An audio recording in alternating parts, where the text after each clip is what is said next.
देवेन्द्रमौलिमन्दारमकरन्दकन्दकणारुणाविघ्नं हरन्तु हेरम्ब चरणाम्बुजरेणवः।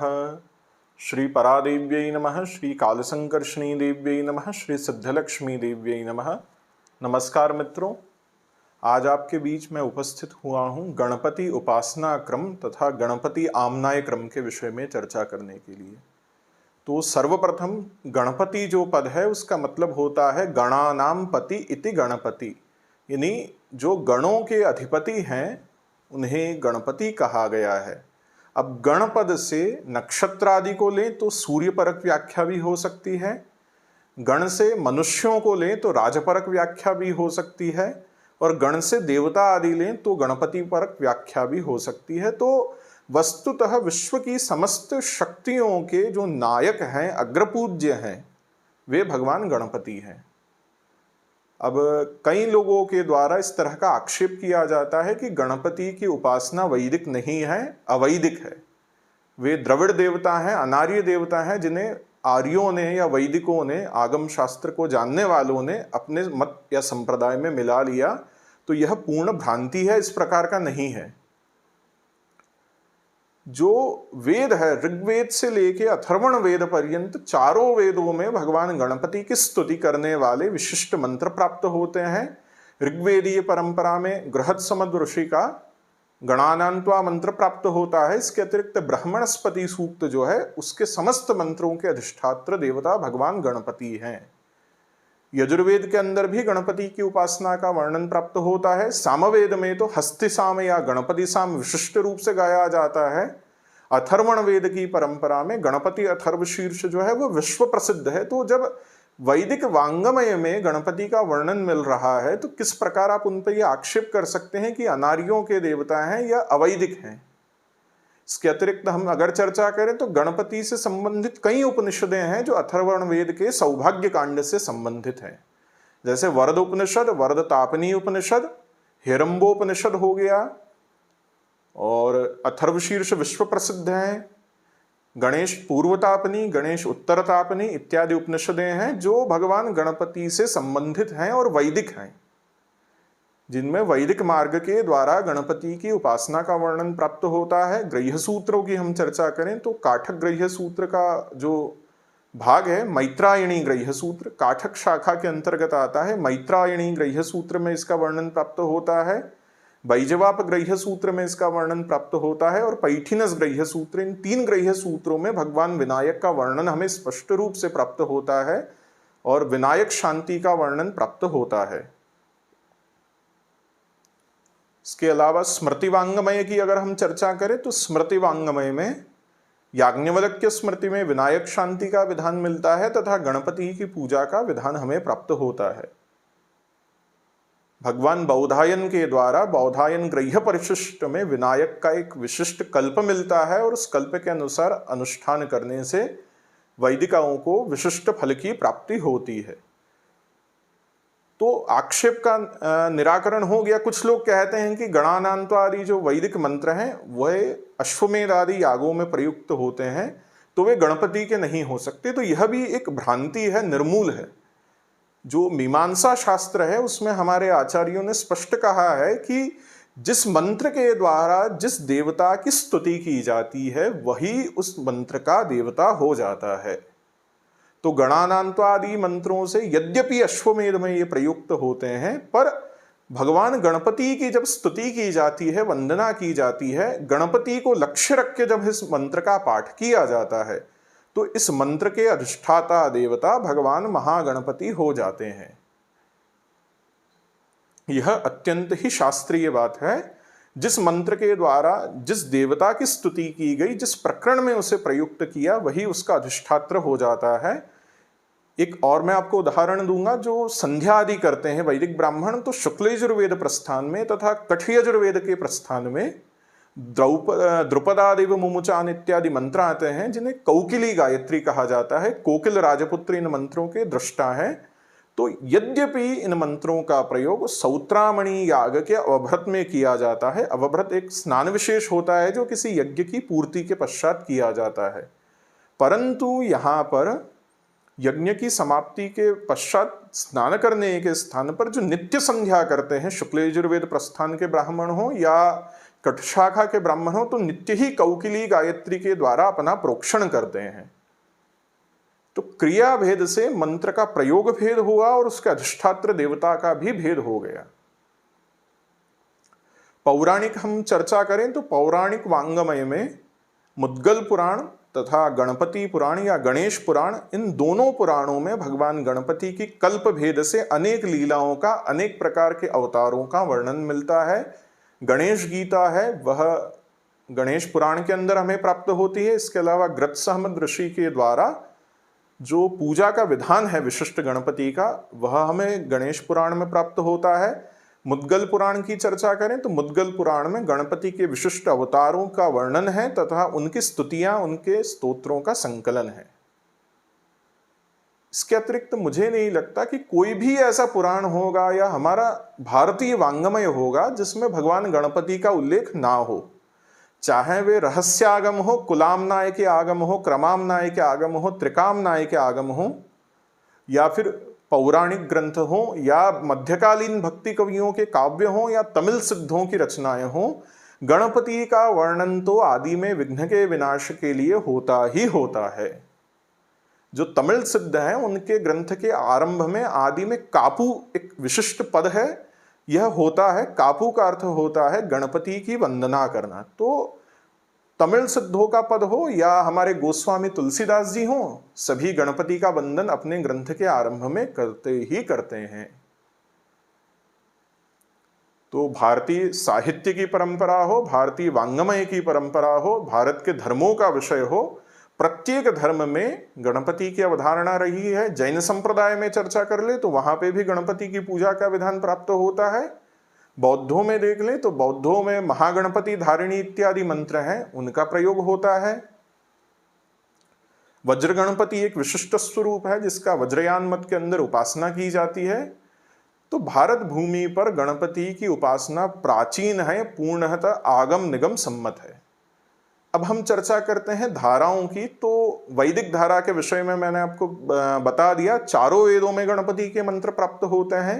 अथर्वशीर्ष, हेरंबोपनिषद, गणेश तापिनी, गणेश उत्तर तापिनी, वरदोपनिषद, वरद उत्तर तापिनी इत्यादि उपनिषद हैं जो भगवान गणपति से संबंधित हैं। इसके अतिरिक्त गणपति दर्शन है जिसके अंदर 4 अध्याय हैं और ब्रह्मसूत्र की भित्ति पर इसका प्रणयन किया गया है।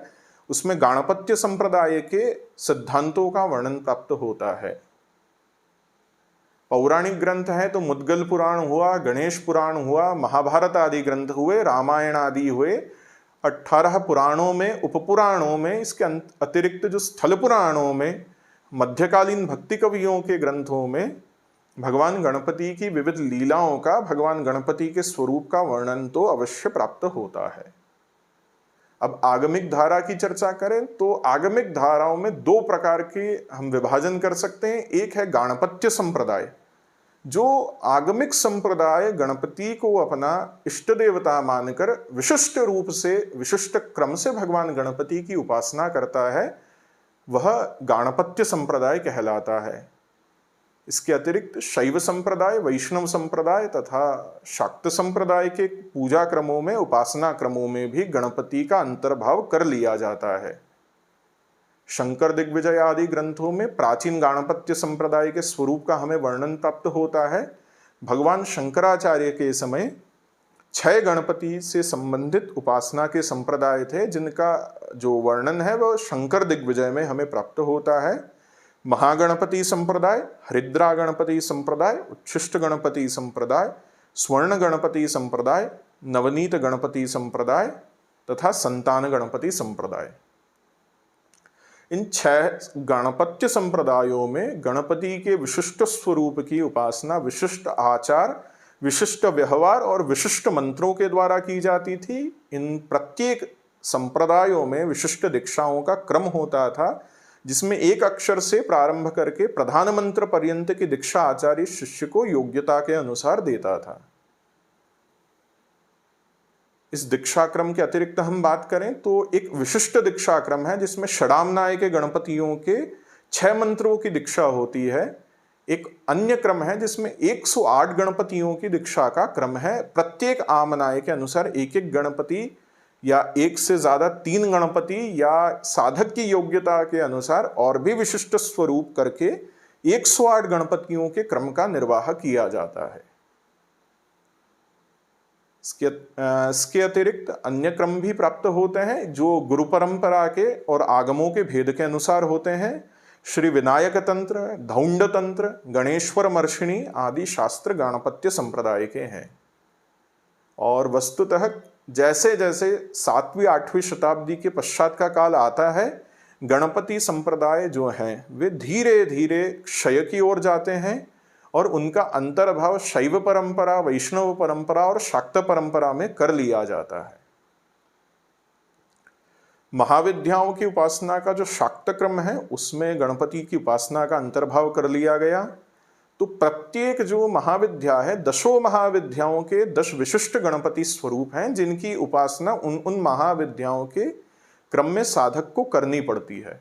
जैसे भगवती महात्रिपुर सुंदरी जो हैं, ललिता महात्रिपुर सुंदरी के जो गणपति हैं वे महागणपति हैं। तो गुरु जब आरंभ में दीक्षा क्रम से देते हैं तो महागणपति के मंत्र का उपदेश करते हैं और उसका एक विशिष्ट संख्या में साधक को जप करना पड़ता है। भगवती बगलामुखी के गणपति श्री हरिद्रा गणपति हैं। भगवती मातंगी के गणपति मतंग गणपति हैं। भगवती काली के विषय में हम चर्चा करें तो 2 प्रकार के मंत्र प्राप्त होते हैं। एक परंपरा के अनुसार काली गणपति है और एक अपर परंपरा के अनुसार जो भृगु के द्वारा उपासित वक्रतुंड गणपति हैं वे ही भगवती काली के गणपति हैं। इसी प्रकार भगवती तारा के गणपति हैं, छिन्नमस्ता के गणपति हैं। भगवती कमलात्मिका के लिए लक्ष्मी गणपति का प्रयोग होता है। तो जो दीक्षा क्रम से आचार्यों की परंपरा के अनुसार जो महाविद्याओं की उपासना में दीक्षित होते हैं वे आरंभिक साधना में गणपति के मंत्र का जप करते ही करते हैं और यह वह गणपति का स्वरूप होता है जो उस महाविद्या से विशेष संबंध रखता हो। इसके अतिरिक्त क्रम की परंपरा में, कुल की परंपरा में, त्रिकादि शास्त्रों की परंपरा में भी गणपति की उपासना का वर्णन प्राप्त होता है। कालीनय या क्रमनय है, उसमें गणपति के क्रम गणपति स्वरूप तथा उनकी शक्ति क्रम गणपति वल्लभाम्बा जो है इनकी उपासना की जाती है और आरंभिक उपदेश में गुरु इनके मंत्रों का उपदेश करता है। इसके अतिरिक्त कुल धारा है उसमें कुल गणपति की उपासना होती है। त्रिक गणपति जो हैं वे त्रिक शास्त्र में प्रयुक्त होते हैं और इनका जो स्वरूप है उसका वर्णन तो हमें प्राप्त नहीं होता। हमारा दुर्भाग्य है कि त्रिक परंपरा के प्राचीन ग्रंथों का लोप हो गया है। बहुत कम ही ग्रंथ हमें प्राप्त होते हैं। तो महामाहेश्वर आचार्य अभिनव गुप्त ने जो तंत्रालोक के मंत्रोद्धार पटल है उसमें त्रिक परंपरा से संबंधित गणपति के मंत्र का उद्धार किया है और एक विशिष्ट निर्देश किया है कि विद्या तत्व पर्यंत ही, यानी पृथ्वी तत्व से विद्या तत्व पर्यंत के तत्वों के आसन के ऊपर ही गणपति का पूजन होगा। तो श्रुति से लेके विद्या तत्व के या विद्या पद्म पर्यंत ही तत्वों का पूजन होता है और उस विद्या तत्व के आसन के ऊपर भगवान गणपति का यजन होता है।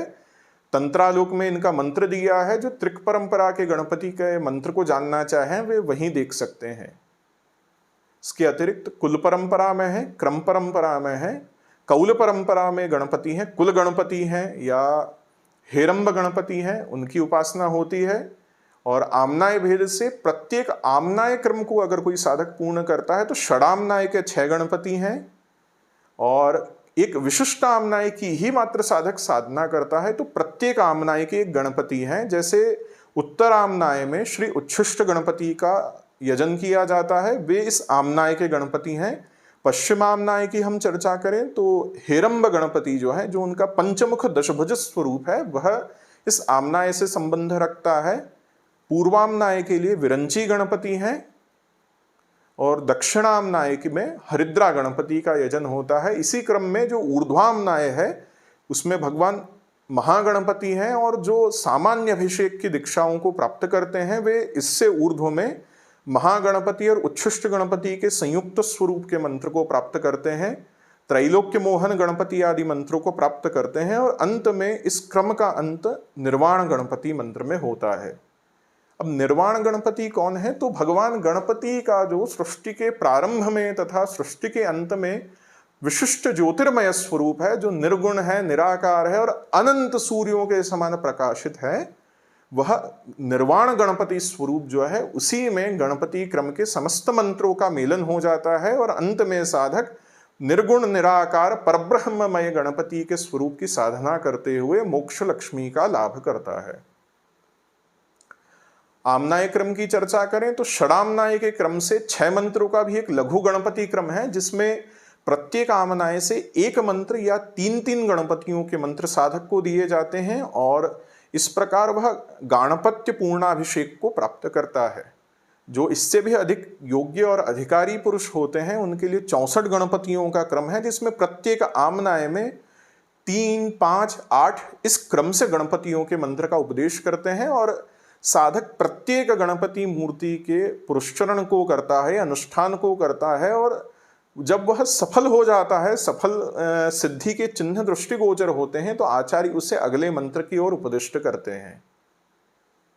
और महाक्रम जो है आमनाय का, उसमें 108 गणपति की उपासना की जाती है। उसमें ऊर्ध्वामनाय में श्री उच्छिष्ट गणपति के विशिष्ट स्वरूप, श्री हेरंब गणपति के विशिष्ट स्वरूप, महागणपति के विशिष्ट स्वरूप, त्रैलोक्य मोहन गणपति होते हैं उनका स्वरूप और श्रीविद्या गणपति आदि मंत्र और निर्वाण गणपति का मंत्र दिया जाता है। पूर्वामनाय में वीरी गणपति, विरंची गणपति इत्यादि मंत्रों का उपदेश किया जाता है। दक्षिणामनाय में हरिद्रा गणपति, काल गणपति, क्रोध गणपति, उग्र गणपति, उन्मत्त गणपति, तांडव गणपति इत्यादि स्वरूप जो है उनका उपदेश किया जाता है। पश्चिमामनाय की बात करें तो क्षिप्र प्रसादन गणपति है, श्री हेरंब गणपति हैं इत्यादि स्वरूपों का उपदेश किया जाता है। उत्तरामनाय में उच्छिष्ट गणपति के मंत्रों का प्रयोग किया जाता है। उच्छिष्ट गणपति के अलावा उद्दंड गणपति जो हैं उनके मंत्रों की दीक्षा भी उत्तरामनाय के अनुसार दी जाती है। अधरामनाय में बात करें तो कुछ परंपराओं में वज्र गणपति है, कुछ परंपराओं में जो बौद्धों में गणपति की उपासना का मंत्र है उसी का उपदेश आचार्य करता है। कुछ परंपराओं के अनुसार अधरामनाय में यक्ष गणपति आदि मंत्र हैं, उनकी दीक्षा दी जाती है। इस प्रकार आगमिक परंपरा हो, वैदिक परंपरा हो, लोक परंपरा हो, उसके अनुसार भारतीय जनमानस में गणपति की उपासना का प्रचलन है और गणपति से संबंधित जो व्रत उत्सव त्योहार है उसमें श्री गणेश चतुर्थी का पर्व आने वाला है। तो आप लोगों से मेरा यही निवेदन है कि अपने अपने कुल की, अपने अपने शास्त्र की, अपने अपने संप्रदाय की परंपरा के अनुसार शास्त्रीय विधि से, शास्त्रीय मार्ग से, शुद्ध सात्विक भाव से, बिना किसी आडंबर के, दिखावे के या आधुनिकता के अपनी परंपरा के अनुसार भगवान महागणपति का यजन करना चाहिए। आप वैदिक हैं तो वैदिक विधि से, आगमिक हैं तो आगमिक विधि से, वैष्णव हैं तो वैष्णवागमों में कही विधि से, शैव है तो शैवागमों में कही विधि के अनुसार भगवान गणपति का पूजन करें और मृतिका से गणपति का निर्माण करके पार्थिव गणपति का व्रत करने वाले हों या आपके कुल में, आपकी परंपरा में, आपके देश में पार्थिव गणपति का विधान हो तो शुद्ध मृतिका के गणपति बनाकर उनका यजन करें।